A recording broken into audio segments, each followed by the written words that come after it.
My name is Omega Weeks, and I live in Fayetteville, North Carolina, USA.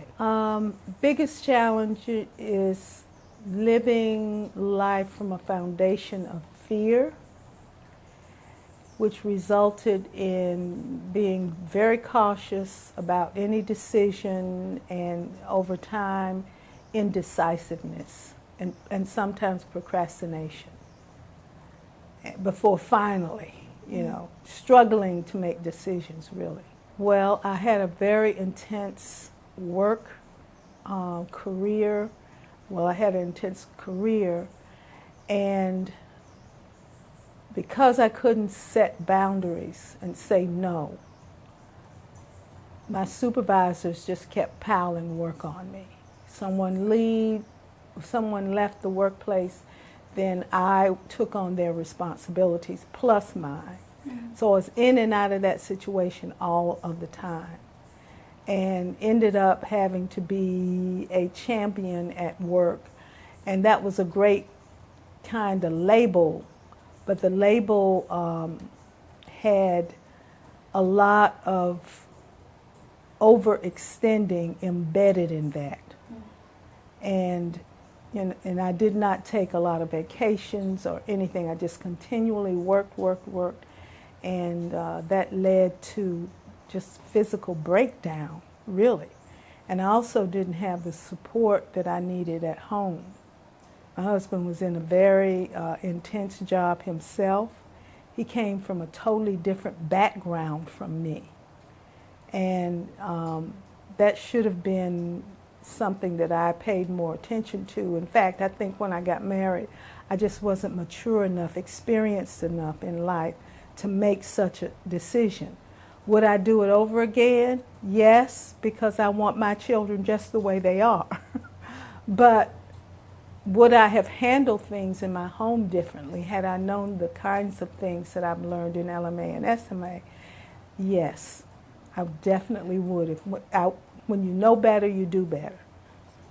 So, and so that's what I have to say about that. Thank you for sharing that. So now that you're here with us in this beautiful location, what would you say made you the happiest or surprised you the most about joining WCA? Meeting all of these people from all over the world, and them being so, and that includes you and Tim and Alice and Michael and Long. It's just being around such positively attitude people who have such positive attitudes, and it's uplifting. It seems to be everybody's kind of feeding on each other's energy, and the energy level keeps going up. And that's very much the opposite of what I experienced at home, because it's a lot of isolation, mainly because of COVID, but also because I've gotten used to being withdrawn myself, and that's not my personality, but I've kind of settled into that. And what I've learned here is I don't have to be that way. I can be more outgoing and engaging with people, which would then improve my attitude, especially if I have people around me that are positive. And I have a few very close friends, and I want to go back and have the kind of example before them in terms of what we talk about, more uplifting, more edifying for them, and just lead that, because they're in the same kind of situation that I am in terms of the COVID isolation and distance from family members and things like that. So I want to be able to inspire them, not by just talking, but by behaving differently, trying new things. And they're really looking at what's going to be like with me when I come back to share what I've experienced here. The acknowledgement that Tim gave about hiding because I didn't really want to share private things with people that I didn't know. But ever since I've been here, I feel like I've known everybody for years.